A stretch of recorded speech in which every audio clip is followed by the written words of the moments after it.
The Turkish Cultural Center New York is a nonprofit and non-governmental civic organization which promotes Turkish language and culture in New York and the United States. It is our ultimate goal to promote peace, tolerance, friendship, and understanding among cultures, religions, perspectives in a global world. The Turkish Cultural Center New York strengthens cultural and educational ties between the peoples of the United States and Turkey. We aim to make a significant contribution to national and global peace and security by sharing Turkey's heritage of tolerance and understanding. Now I would like to invite Mr. Mehmet Kılıç, Vice President of the Turkish Cultural Center New York, for further opening remarks. Good evening, ladies and gentlemen. Thank you so very much for being with us this evening. And I would like to take this opportunity to thank Nicole Pope for being with us. And she's been traveling in New York City in around maybe almost like 3 weeks to a month, right?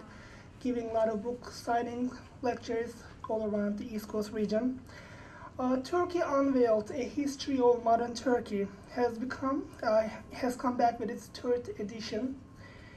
And with the new developments in Turkey, I believe the 2nd edition ended with the Turgut Özal era, right? And then the 3rd edition has the latest developments in Turkey up until the AK Party era in Turkey. What I like about Nicole Pope and her book is that her book is written with first-hand experiences, because Nicole Pope, she's been living in Turkey for the last 25 years. So what you read about her book, or what you're reading in her book, is a first-hand experiences. And and she has written so many articles, journals, books about Turkey. There might be many different perspectives about Turkey, and everybody has his or her Turkey. But I think what Nicole Pope has done is, as an outsider, she had a perspective about Turkey, gives a perspective about Turkey as an insider living in Turkey, analyzing the history of modern Turkey. And I believe that her book could be a great course book in universities as well. If you look at her book from the flip side of the coin, many Turkish diplomats, journalists, educators could use this book to get a second opinion about Turkey, how it looks from another angle. So I think this book is important from that aspect as well. So I would like to thank every one of you for being with us. Now, please enjoy the program, and we will continue with the Q&A session after her presentation. Thank you. Thank you very much, Mr. Kılıç. Turkey today defies easy categorization. Friends speak of the Turks as blunt yet hospitable, inhabiting a land rich in history and culture, as a candidate for EU membership and a strategic ally to the United States. Detractors cite military coups and concerns about Islamic fundamentalism, and Turkey Unveiled reveals this extremely complex country, now in a newly updated edition covering the first decade of the 21st century and the most recent developments in Turkey. The authors have provided a rich mosaic of contemporary Turkey, as well as portraits of new leaders who have broken taboos and ushered in new freedoms at a time when other forces attempt to pull Turkey back into the Middle Eastern vortex. Our guest tonight, Ms. Nicole Pope, is a Swiss journalist and writer based in Istanbul, Turkey. She worked as Turkey correspondent for the French daily Le Monde for 15 years and has published articles in numerous international publications. She currently writes a column twice weekly for the Turkish daily Today Zaman and pursues a career as an independent writer and analyst. She is also the author of Honor Killings in the 21st Century and the co-author of Turkey Unveiled, A History of Modern Turkey. Please join me in welcoming Ms. Nicole Pope. Thank you very much to all of you for coming here. It's a pleasure to be here, and thank you very much for your introduction. As Mehmet Bey explained, the book, perhaps I'll start just by explaining a little bit how we came to write this book. This is a book that we first wrote, Hugh, my ex-husband, and myself, we first wrote in 1997. The first edition came out.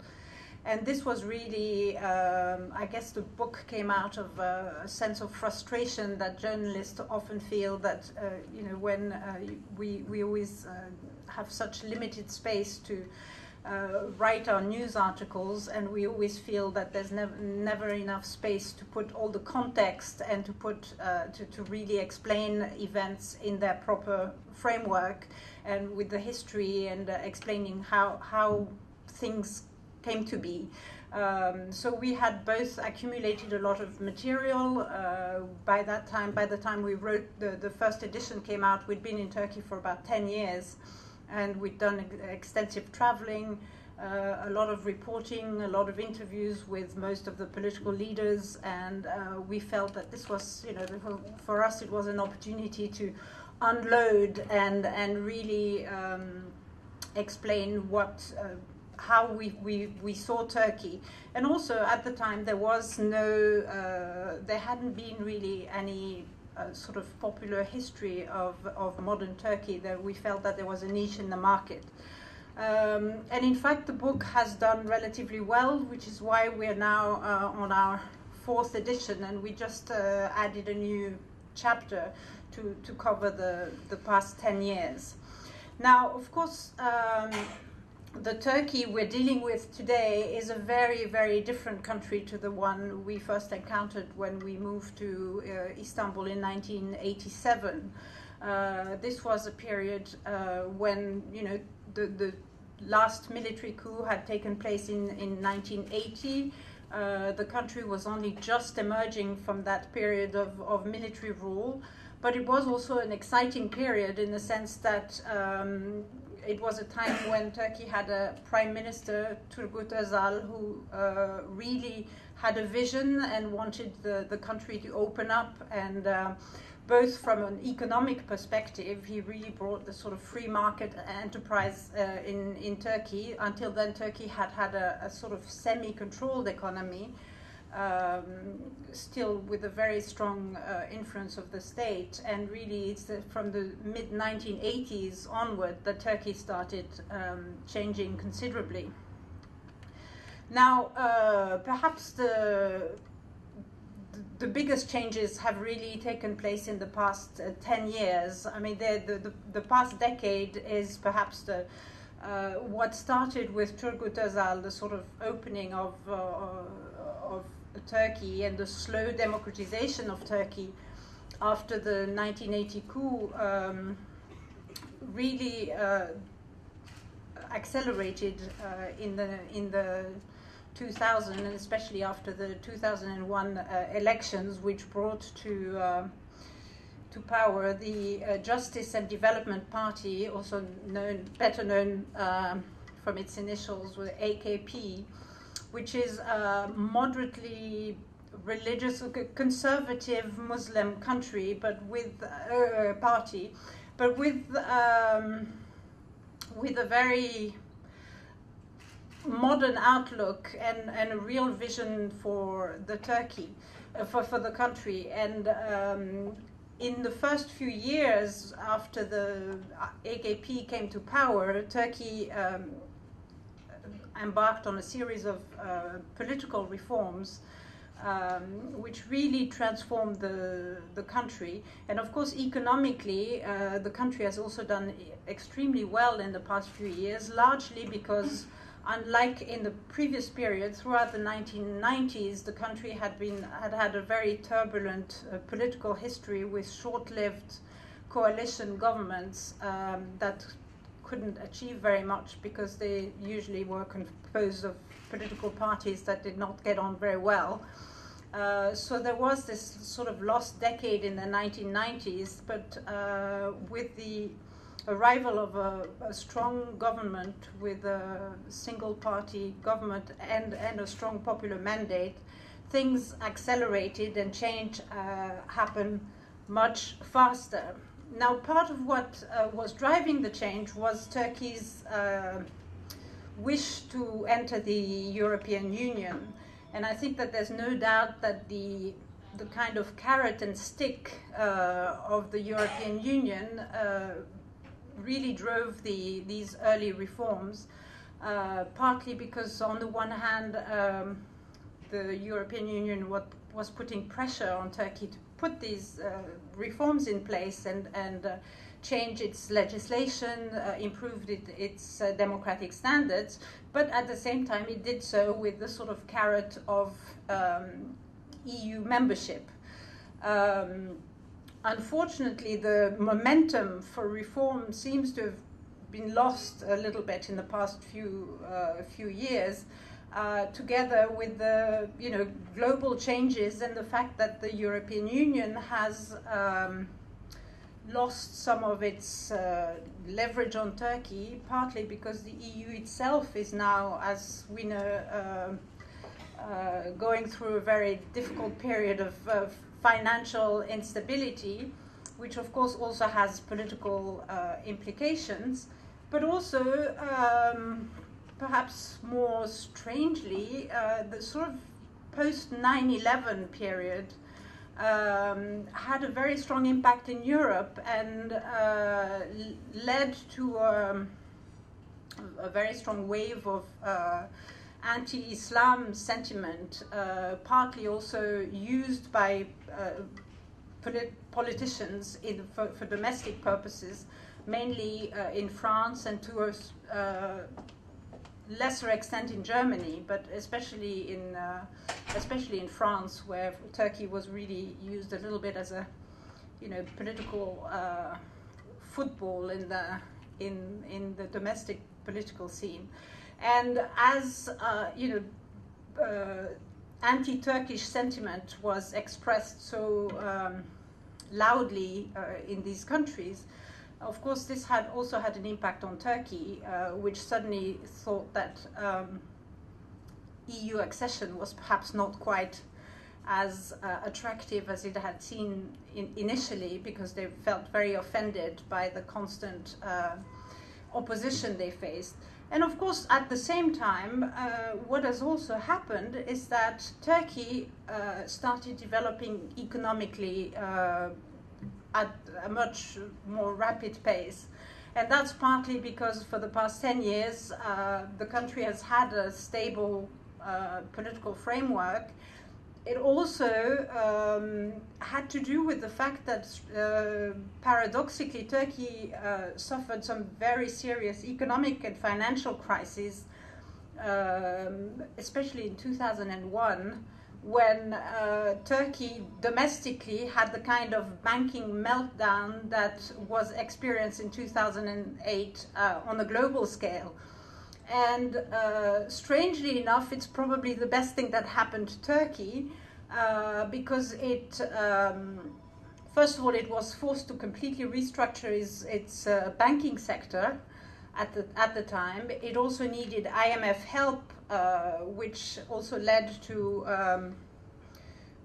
a restructuring of the Turkish economy. So in parallel, you had the EU leading, forcing some reforms, political reforms, and in parallel, you had all these economic changes taking place, which had the result that when in 2008, the rest of the world suffered greatly from the impact of the subprime crisis and so on. Turkish banks were in fact in very good health, because they had been recapitalized. They did not engage in any financial games. They were not exposed to derivatives and other exotic instruments that were the downfalls of so many other banks.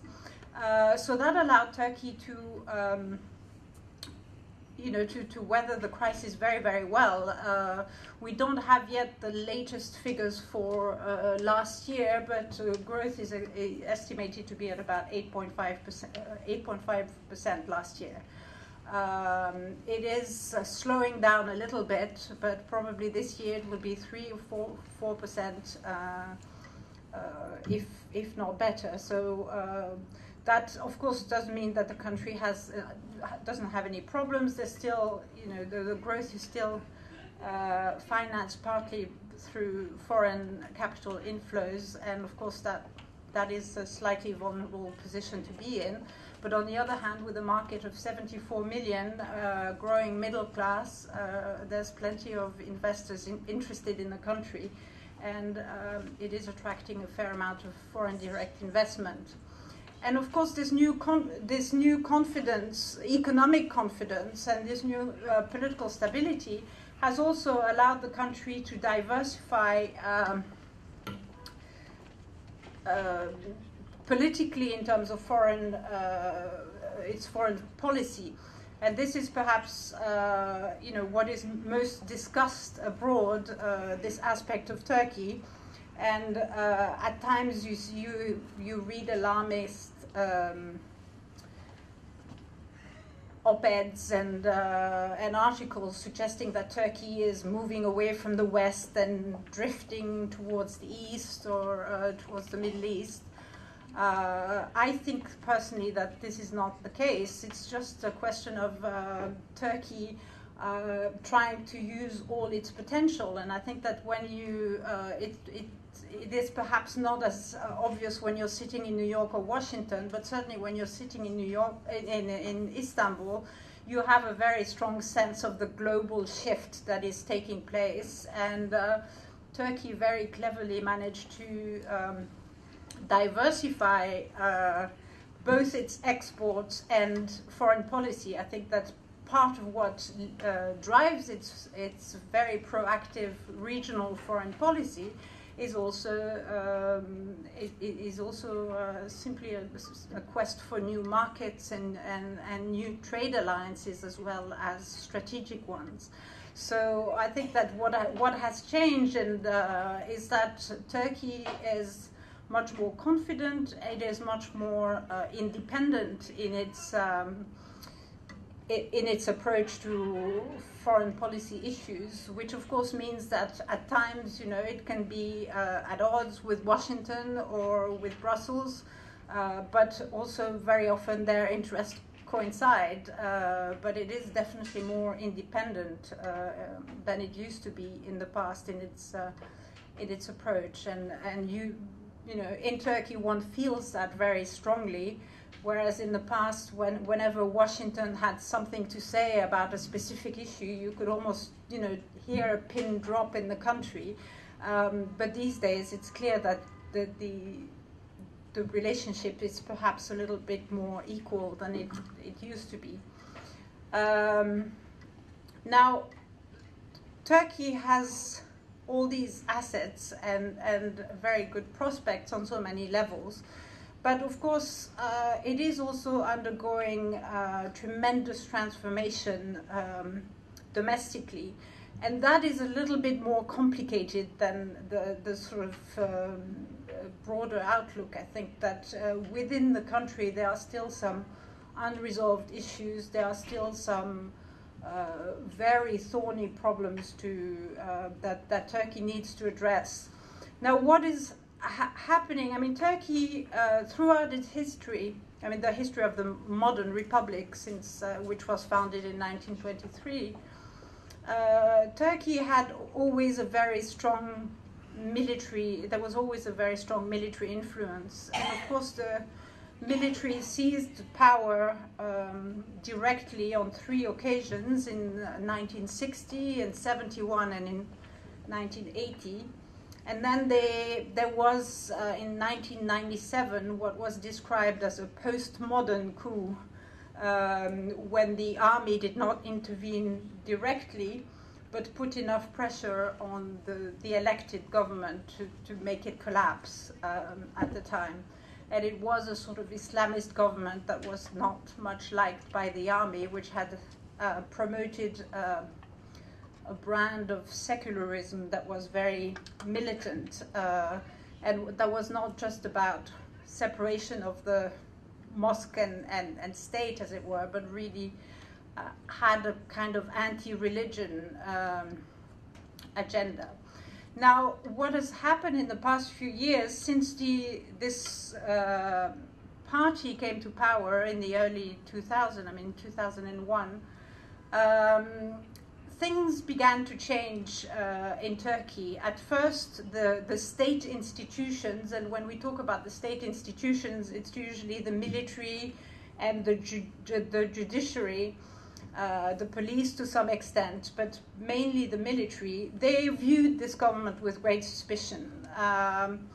There were a lot of secularists in Turkey who were very worried. They thought that Turkey was about to turn into an Iran-style regime. And the state institutions viewed it with great suspicion. And in fact, they kept trying to undermine the government. In 2007, they tried to prevent the government from electing its the head of state because they thought he wasn't a secular enough candidate. His wife, like the prime minister's wife, wears a headscarf, and that was considered a no-no by the secular institutions. But the result, the government response was to call for general elections, which it won by a wide majority, so that it did elect the president, Mr. Abdullah Gül, who in fact has been a very good head of state.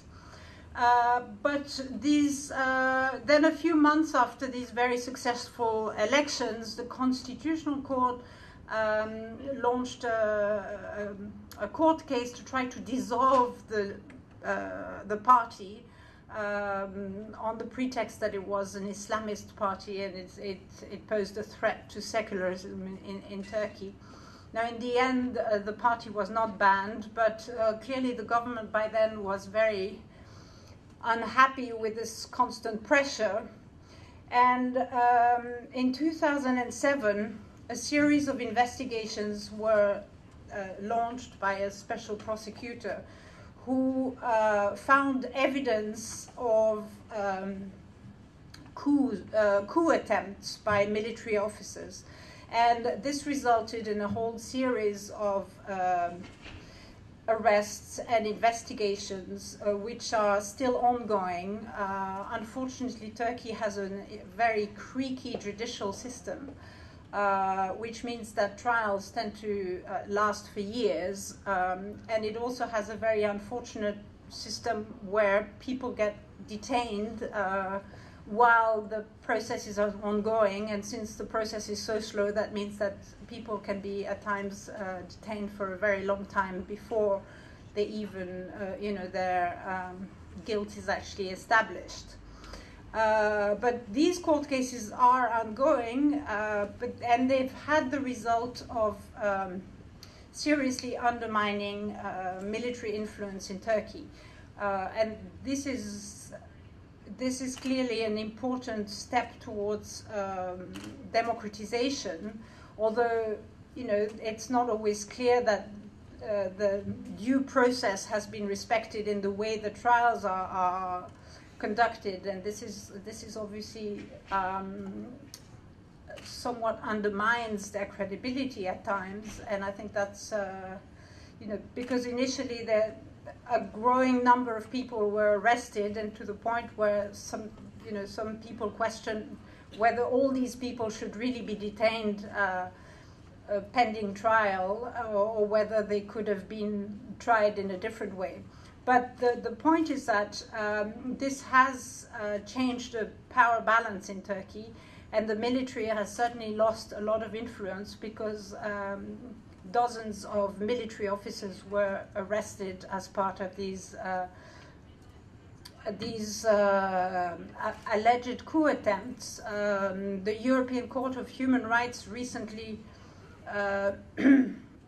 ruled on the complaints that some of the defendants had filed, claiming that there was no basis for their arrest. But the European Court of Human Rights decided that there was sufficient evidence to justify the trials, and for the time being, it decided to reject their complaint.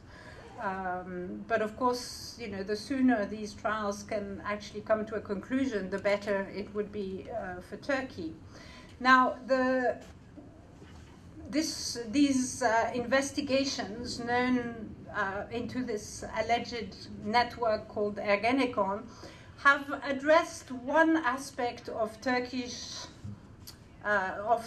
state ideology, mainly this very militant secularism that has often discriminated against conservative and religious people, because Turks tend to be quite conservative and religious.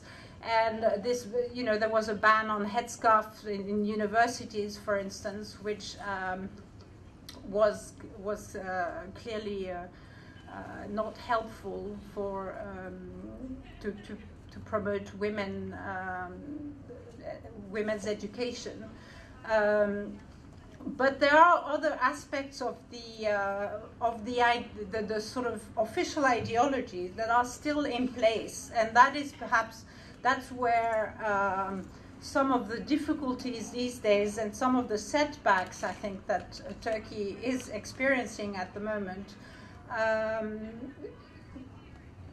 come in, because while this ultra-secularist aspect of things has been addressed and to a certain extent now is no longer as influential, there's still a very strong nationalism, which is sometimes discriminates against non-Muslims in Turkey, and also makes solving the Kurdish issue very difficult.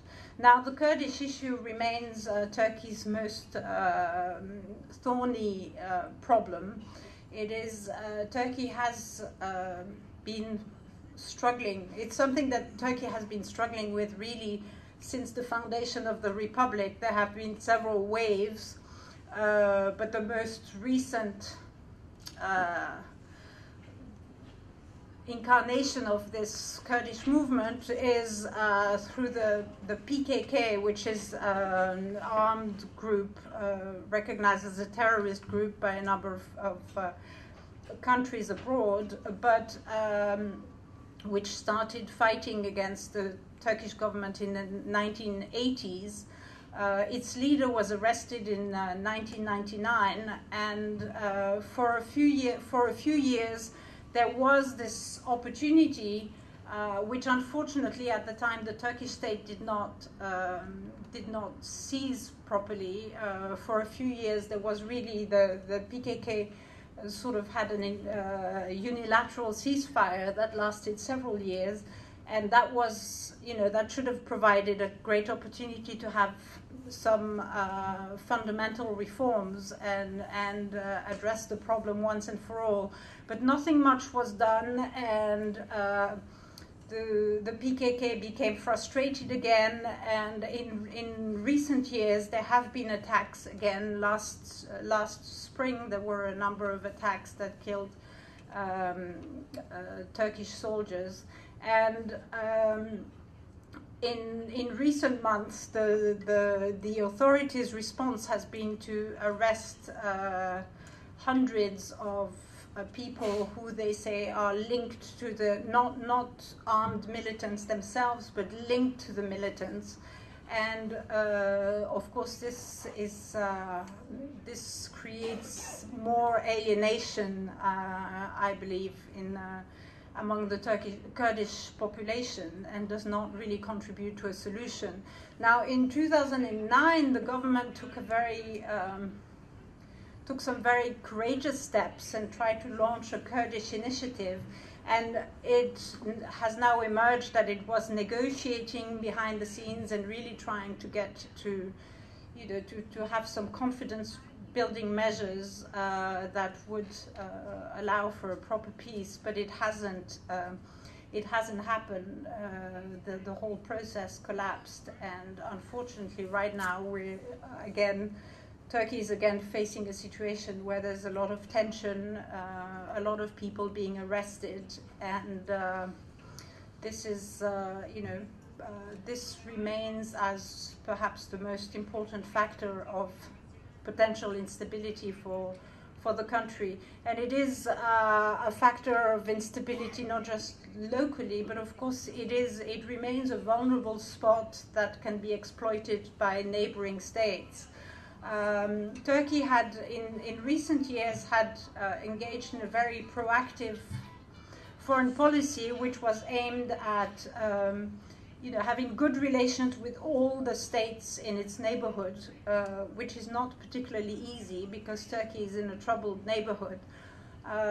But with the Arab uprising, suddenly everything is up in the air and all the balances have changed again. And of course the PKK, the Kurdish issue was exploited in the past by Syria quite a lot, which used to actually shelter the leader of the PKK, who was arrested in 1999. And in the late 90s, Turkey and Syria almost went to war over that issue.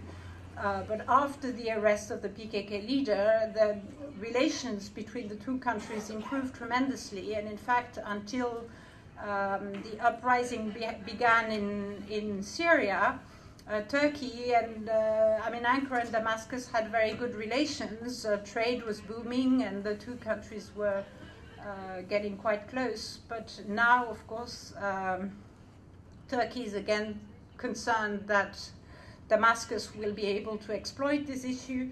And of course, Turkey is also concerned about the bloodbath that's taking place just on its southern border.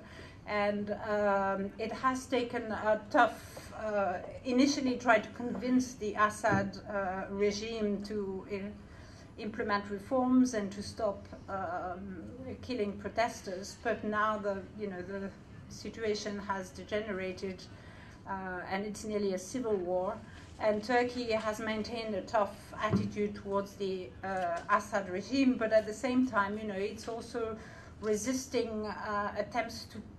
I think that the West would love Turkey to get more involved because the West is clearly not interested in getting directly involved. But of course, for Turkey, precisely because of all these delicate regional balances and the impact it can have for itself, is helping the opposition, the Syrian opposition, in the sense that it's allowing opponents of Assad to gather in Turkey. The Syrian National Council has a presence in Turkey, but at the same time, Turkey is very reluctant to get directly involved. And of course, the countries like Russia and Iran, which are the ones currently supporting the Assad regime, are both very important partners for Turkey because they account for a lot of the energy needs. They provide gas and oil to Turkey, so Turkey cannot afford to alienate them too much. So these are, I think I'll perhaps leave it there, or perhaps I will just say a few things about also the social balances that are changing in the country. What is happening in the country is really, we see very rapid social change as well as political change. Part of the economic development has also brought greater prosperity within the country and the development of a new middle class, which is rapidly growing. But there are still huge income disparities within the countries, and some provinces, especially those at the eastern part of the country, and including the provinces where Kurds are in a majority, tend to be much poorer. There are also still some issues about education is still not sufficiently, not really fulfilling the needs of Turkish children. It has improved quite a lot, but again, there are huge regional disparities. And one other aspect that has that is also much discussed these days is the gender inequality.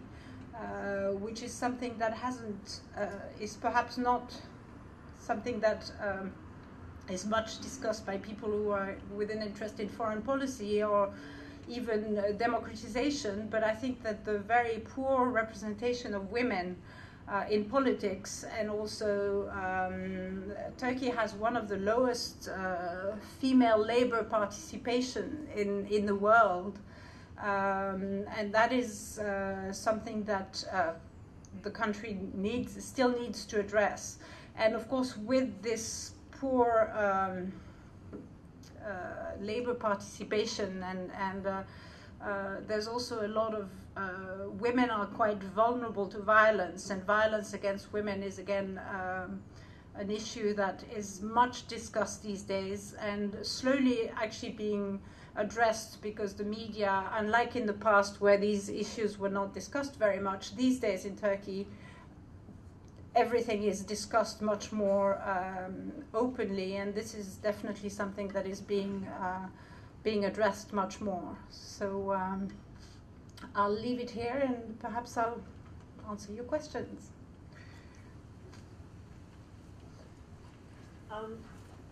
My name's Alice Labrie, and I had the honor to serve in Ankara as part of the U.S. Department of State. And I have to always say I love the country very much.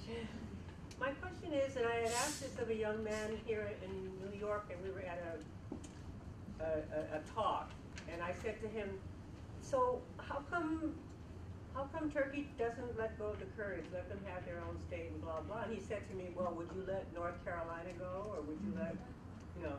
So I thought, oh, okay. So you know, what do you see about that? Can they separate? Well, no, I mean, personally, I do not believe that the Kurds even want a separate state. I mean, the thing is, what makes it very complex is it's not, you know, yes, the majority of the southeast of Turkey is inhabited mainly by Kurds, but Kurds are in fact all over the country, and about half of Turkey's Kurdish population is in cities like Istanbul and Ankara and Izmir and Mersin. So, you know, about half the Kurdish population is actually not in the Kurdish region.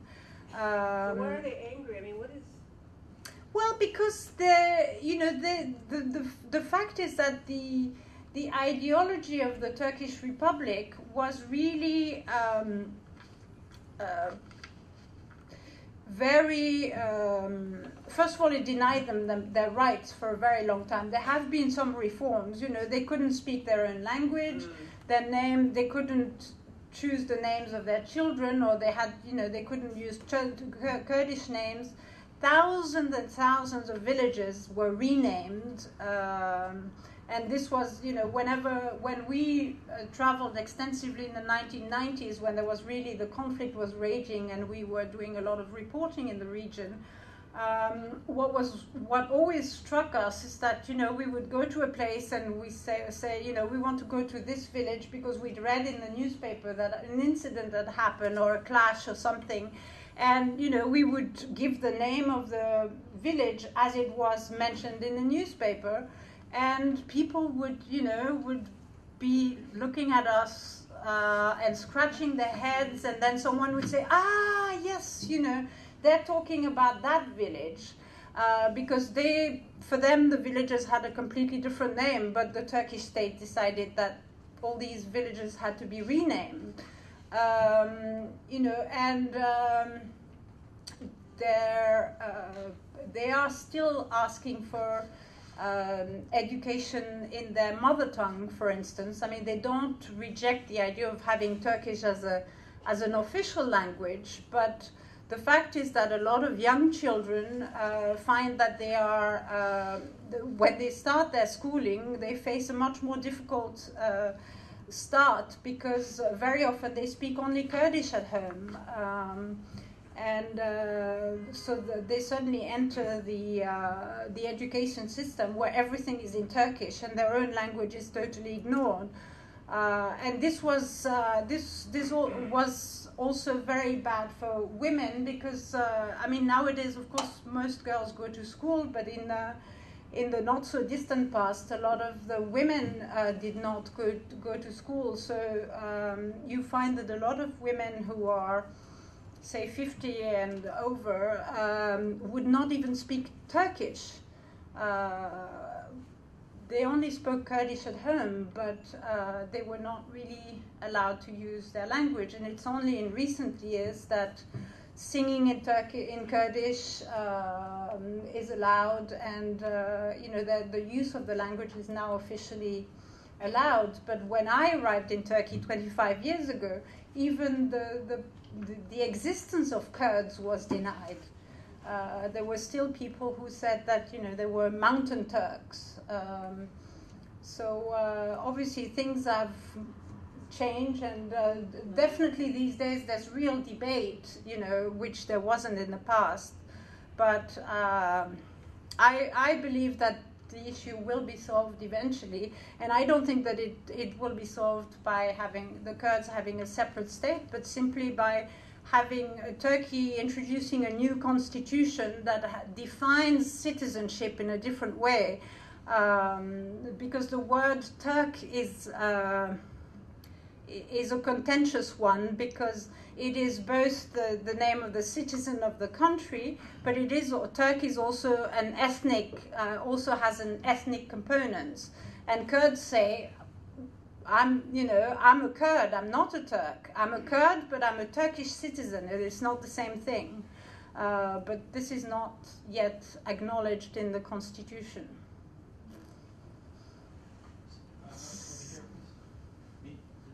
So thank you very much for your presentation.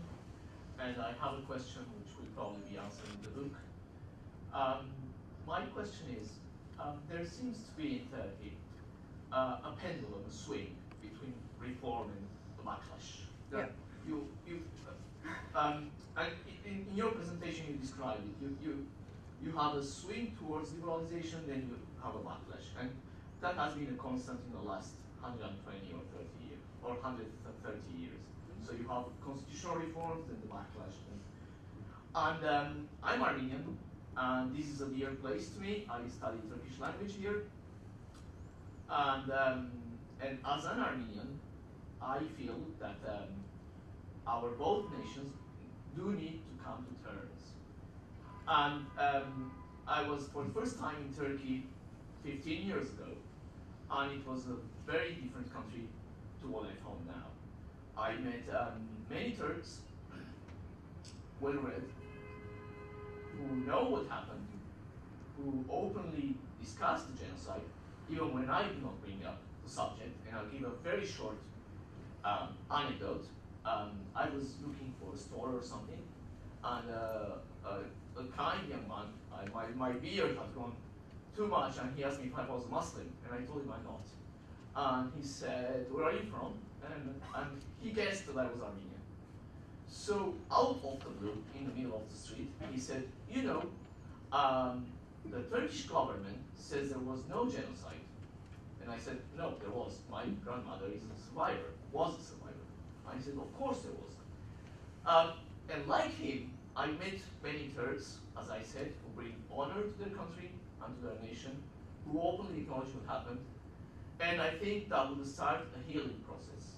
And my hope for that started at a tragic time for both Turkey and for Armenians, and for my profession, I'm a journalist as well, with the murder of Hrant and the massive outpouring of sympathy in Turkey. Now, there were anti-Armenian demonstrations today and yesterday in Turkey, which are, it's kind of expected in this charged atmosphere. But my question is, I feel the country is coming close, or the nation, or its leaders, its decision makers, its thinkers, are coming close to come to terms with the genocide and with what it implies. There was a statement by Davutoğlu which was underreported when he was in Washington, in which he came very close to discussing it. He said, "We are no longer saying nothing happened. Something happened and something big. But if you look back," he said, "how did white people take over the whole American continent? So that came very, very close to describing what happened. My question, do you think the pendulum is going to swing towards full recognition and the start of a healing process between Armenians and Turks? Well, that's a tough question. I think that, I mean, as you say, there's a process. And unfortunately, I think that when the issues become so politicized internationally that when you have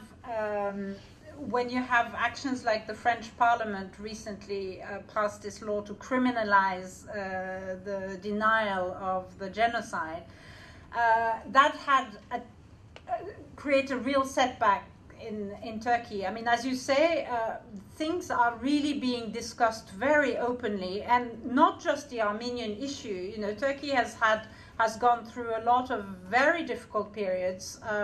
In the 1930s, there was the famous bombing of Dersim, which killed, you know, I think the official records are about 15,000 people, but, you know, the numbers go up to 50,000. Now, a few months ago, the Prime Minister officially apologized for that.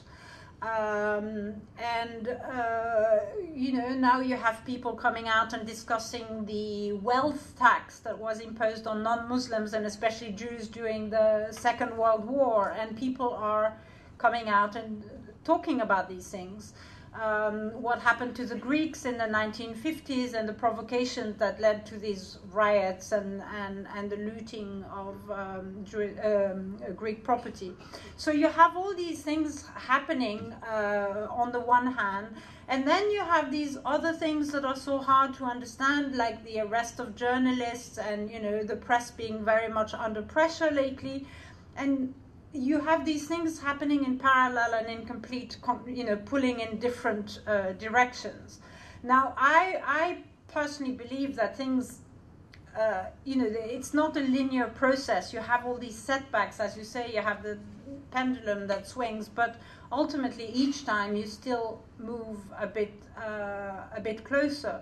And I think that when it comes to the Armenian issue, what is interesting is that everybody is now coming out with stories, you know, human stories, and just about anyone who lives east of Ankara especially has stories that happen in their villages, and not all of them are horrible stories. There's also a lot of stories of, you know, people being saved or people being rescued and so on. So you have all these things that are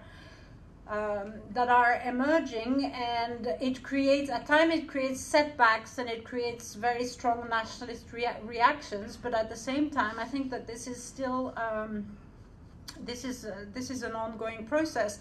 And perhaps what is still, you know, this ideology was so divisive in so many ways, so that people, just about every segment of the society has suffered at one point or the other, you know, whether they were religious people, whether they were Alevis, whether they were non-Muslims or Armenians or Greeks, just about, or Kurds, of course, and but somehow the link, you know, people are still not connecting the dots. People are still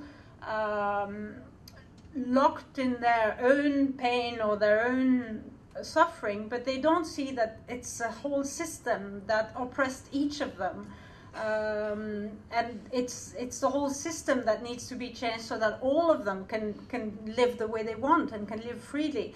And I think we're slowly getting there because all these stories are coming out. But so I think that we will get there, but don't ask me when.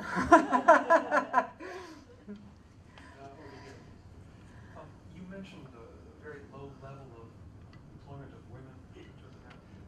In the past 10 years, have you noticed any general changes with regard to the status of women in employment and education? Well, there has been improvement in education. Partly the World Bank got involved as well. There were, you know, systems of conditional cash transfers, especially to promote the education of girls, because very often it was the girls who were kept at home in rural areas. And so there was a system of payment that was given to the mothers, and for girls who were kept in school.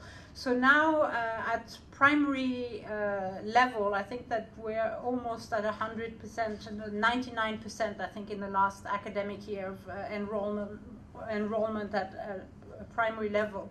Of course, keeping the kids in school until the end of secondary school is not always easy, and especially some girls still drop out. So there's still issues to be addressed. And when it comes to employment, there has been, what happened in the past 2 or 3 decades is that Turkey has become urbanized, and what happens is that women who work in the countryside, of course, they don't necessarily get paid employment, but they tend to work on the family farm or whatever. And when they move to the cities, very often they do not work. That is a trend that happens in many countries at this level of development, but somehow in Turkey that it's still very difficult to get women involved. And of course you need state policies also to encourage more women to work. You need proper child care, you need care for the elderly that is affordable, and that's not really in place yet. But on the other hand, I think that with the growing middle class and clearly growing expectations of the population, by the time you want the car, the flat screen TV, the holidays, the chances are that you're not going to be able to get everything you want on one salary. So I think that inevitably there will be a trend towards more female employment, simply because people now want a much higher standard of living, and I don't see how they can do it. In the West we haven't managed that, I think in the West ultimately it was also that which drove women into the workforce, and I think that the trend will also happen in Turkey. I'd like to hear some more about the distinct responsibilities or power structures involved with the Prime Minister and the President. Is the President primarily a ceremonial figure, or at times I get the impression that he's somewhat more than that, and yet what I read in the news leaves me confused? Well, the president has a more... the president is supposed to be above the political parties, so he's not a member, even though the current president used to be part of the ruling party. He was for many years the foreign minister of Turkey.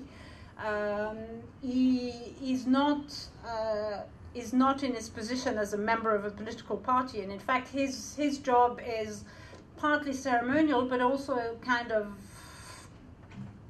moderator for the country. But when there's a conflict, as often there seems to be with the forces in the military, for example, is it more likely that the Prime Minister is the only one who can really make a meaningful move? Well, it's the Prime Minister who runs the country, the day-to-day, is involved in the...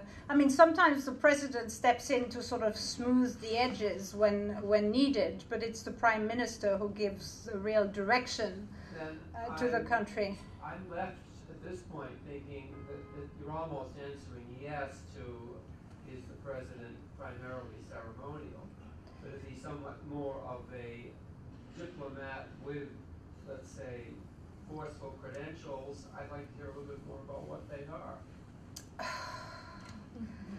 That's a good question. I think it really depends on who the president is.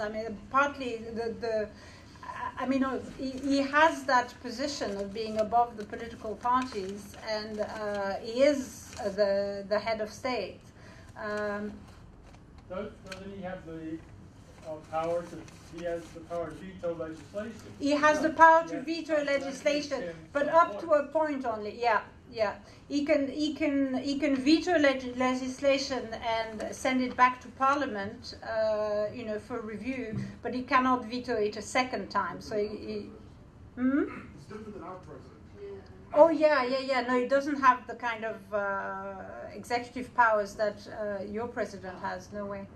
No, not in the current system. Although I think that the prime minister, who has ambitions to become the president, would very much like to change the system and have a presidential system and have the kind of president that you have.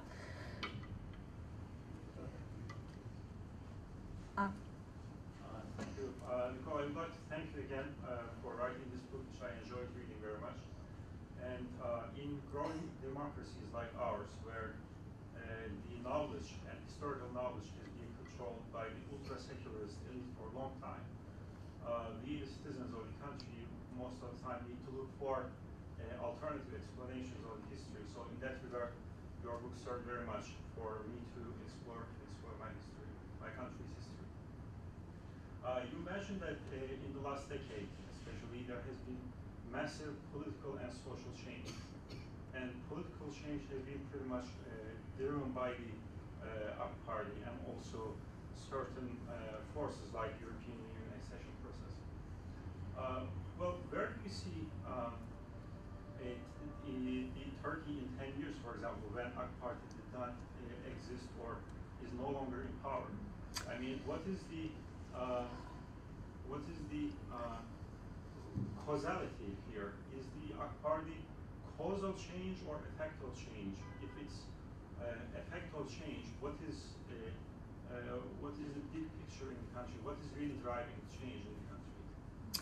Well, I think it's a very good question. I mean, I think that the AK Party's arrival in power was part of the process of change. Clearly, as you know, I mean, before this this particular conservative, say, religious government came to power, there were previous incarnations of, you know, Islamist movements or religious movements trying to get into politics. But they were much more religious, and also much more conservative and less in tune with the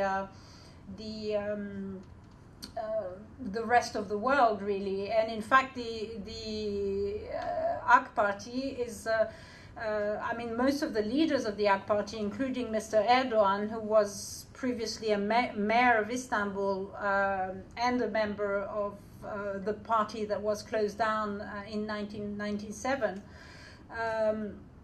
that was pushed out of power. I mean, this allowed, as part of this slow process of change, these people, these younger members of the party, which came from a much more Islamist movement initially, became more moderate, or at least less overtly religious.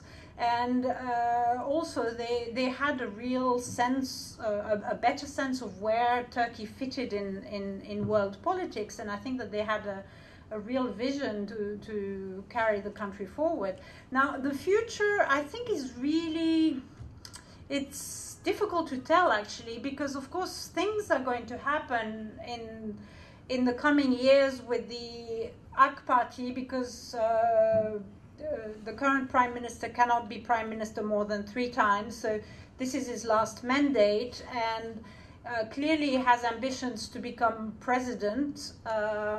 But then if he gets the presidency, what happens to the party? Because the party is composed of different factions with the different, you know, some are more nationalist, some are more religious, some are more leftist is a bad word in Turkey because it's seen as part of the state ideology, but, you know, more social, with a more social agenda. So you have these different personalities, and it's not clear who has the power to keep them all together. Once Mr. Erdogan, who, you know, is short-tempered, he can be extremely annoying, but he's one of these talented politicians that you rarely come across. He has the real, you know, he's a real political animal, and he really holds the party together. And of course, what is the other very unfortunate situation is that there is no real opposition in Turkey. The the CHP, which is the secular opposition, are having great difficulties coming up with a different vision for the country. For a very long time, they were operating under the umbrella of the secular state and the army. And rather than do the work themselves, they always relied on the sort of state institutions to help them. And for a long time, also their only focus was on preserving secularism, which of course is an important thing, but just crying wolf all the time and saying, ooh, Turkey's turning into an Islamic republic is not in itself a political agenda. And they haven't really been able to come up with any kind of vision or any kind of project for the country.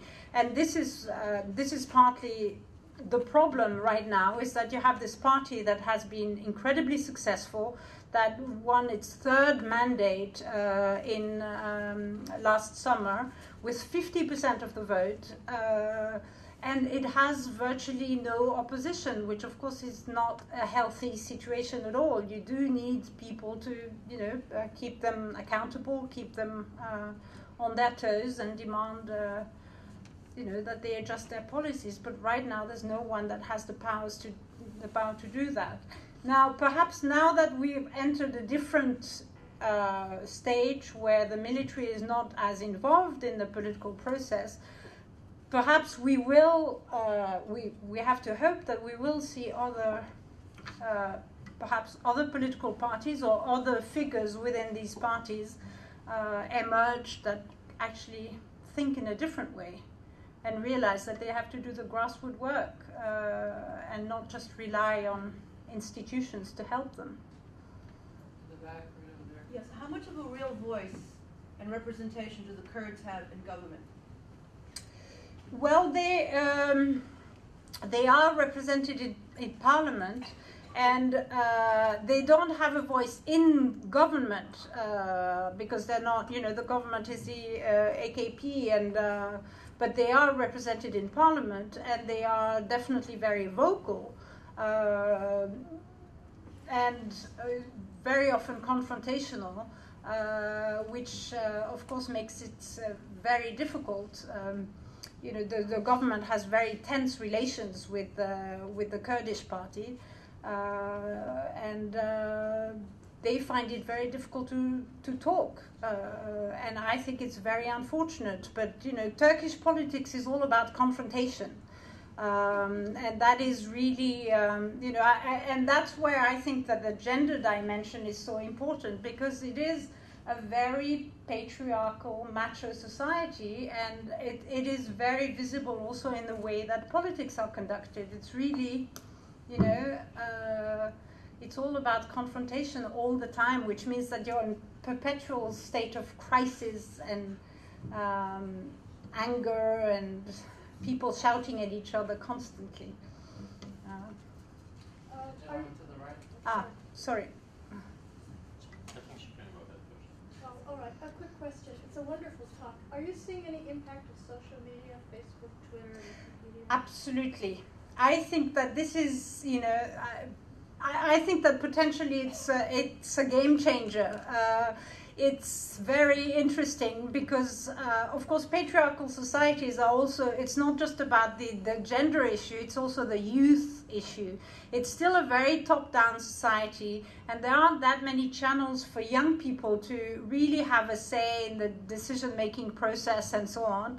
And I think that social media is in the process of changing everything. On the one hand, you see pressure on the press and journalists being arrested and some columnists losing their jobs and so on. And at the same time, I think that Turkey has one of the fastest growing Facebook and Twitter membership in the world. And clearly young people have embraced these social media with great enthusiasm. And I think that, once you have that happening, I think it's very difficult to put the genie back into the bottle. But then you have, completely ridiculous, you still have ridiculous laws I mean, there's about 30, 35 different laws that can be used to curb freedom of expression, and there are also some absurd rules about the internet. You know, they introduced some legislation that was supposed to curb child pornography or whatever, but that has been used in a very indiscriminate way, and for over 2 years we didn't have YouTube in Turkey. Yes. And the other day, you know, a friend of mine set up a Google site that she wanted me to see, and I discovered that I don't have access to Google sites. And you know, you try to access it, and you get a sign that says that it's been blocked by order of a court. And the rules are so absurd that some prosecutor in the back of beyond or a judge can order YouTube to be banned because someone has complained that one video clips is insulting the memory of Ataturk. And then for 2 years, no one has access to YouTube. So you still have these weird things happening. But then, of course, you know, everybody knows about proxy sites in Turkey. So everybody accesses YouTube anyway. So and it's the ban has been lifted. So this, you know, that's changing things quite a bit, I think. When you talk about the Turkish politics, Turkish politics is just like that. Just to clear that, I think all over the world the politics all like this. We know that for sure. And my question well, that's true, but my question is about yeah. My question is about when we listen, when we look at the theory of the Stephen Waltz, the theory that calls the balance of the power and the formation of the allies. He mentions that the alliances or the states are not permanent; it's temporary. And then in that regard, you mentioned about the relationship between Turkey and Syria. That there was a time it was kind of very sensitive, and then it turned to the very good. Now it's kind of Also, there's a recent article that came out a few days ago by Anna Maris Lauder, who worked with the current administration to Obama's administration, and then she also mentions that Turkey should act on Syria's current situation. So my question is, do you think that Turkey's involvement with Syria is the product of Turkey's growing economy and kind of trying to exercise its power, or Turkey's and also an emerging interest on Syria, or do you think that Turkey's involvement in Syria is kind of because that it's in the troubling neighborhood? What would you say about that? No, I mean, I think that generally Turkey's proactive foreign policy, which has led it to be seen as a regional power, I think has a lot to do with, I mean, obviously its desire to stretch its wings and as it becomes more confident, but there's also definitely, I think, an economic aspect to that. I mean, you know, until a few years ago, the European Union remains the main commercial partner of Turkey, but until, you know, a few years ago, it was more than 60% of exchanges were with the European Union. I think now we're down to the lower 40s or perhaps mid 45% or something. Whereas trade with Middle Eastern partners and beyond, you know, nowadays Turkish businesses are established in Africa and in South America, and there's obviously, they're like everybody else, they're, you know, trying to develop trade with China, and so there's definitely I think that the Turks felt the need to diversify because they could see that obviously there's not going to be huge economic growth in Europe in the coming years, whereas clearly in other parts of the world there's great development. So I think that this is something that Turkey wanted to take advantage of. And I think that with Syria, you know, that was part of it, and for a while they felt that they could develop good relations with the Assad regime, and these days they no longer feel that way. But on the other hand, they're very, very wary of sort of jumping in and getting directly involved, which I think that some people, perhaps in the administration here, would love to push Turkey forward to take a more active role. But I think that Turkey is not in any mood to get involved, and certainly not in a unilateral way. In a situation that, currently it's like a civil war, and it's potentially very, very complex. So. In addition to that, would you agree that almost those states that against the situation what's going on in Syria, they are trying to arm the rebel forces? They are trying to arm the rebels against the current government. What would you say about that? Who is trying to arm the rebels? First United States and some other Western countries. I don't know exactly how much is being done. I mean, I wouldn't be surprised if that was the case, but I think that no one is really willing to get directly involved. Partly the Libya, after Iraq, which is currently very unstable, and then the Libya situation, which is also a very complex one. So I think that no one is really willing to get too directly involved at this stage. I think that perhaps if things continue to, if the bloodbath continues, what could happen perhaps would be at some point that you would have some kind of safe zone at the border or something, but I don't see any direct involvement at this stage. I just want to make a remark about, Turkey is coming from a very multicultural background. For example, I'm Turkish, and my wife is Kurdish. And we're not the only, intermarriages in my family, I would say. For example, one of my brother-in-law is Albanian, the other one is, Bulgarian. The other one, one of my brother-in-laws, families got married in Kurdish. Yeah. So we have so many intermarriages in Turkey. I don't think, in society level, we don't have any problem with Kurdish. I just want to make this more. My question is, currently we're hearing so much news about a possible war in Iran or other conflicts. Things going on in Iran, and now Iran is having blows to European nations with the oil and so much. So what are the concerns of the Turkey regarding the Iran issue? Well, as I said, Turkey has important relations with Iran. It also has a rivalry with Iran, and this is something that goes back centuries. So they always have this very delicate balance between the two of them. I think that what has happened in recent years, and at times that did not make people in Washington very happy, but Turkey, certainly does not want a war against Iran. It doesn't want a nuclear Iran either, but I think that it really feels that direct confrontation between the West and Iran, or Israel and Iran, would have terrible repercussions for the whole region.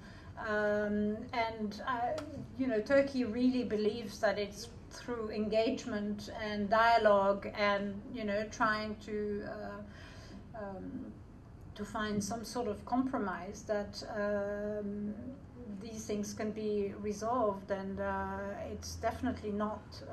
It doesn't want a war in its neighborhood, and of course, the Iraq War has. That's of course one of the paradoxes of the past 10 years, and what has happened in Iran is that in Iraq is that Iran has much more regional influence than it did before, and it has a strong influence on the current government in Iraq, and Turkey has somewhat difficult relations. It has relations, but they're not on the most friendly terms with the Iraqi government at the moment. But Turkey is definitely not, doesn't want confrontation. Ladies and gentlemen, thank you very much for coming.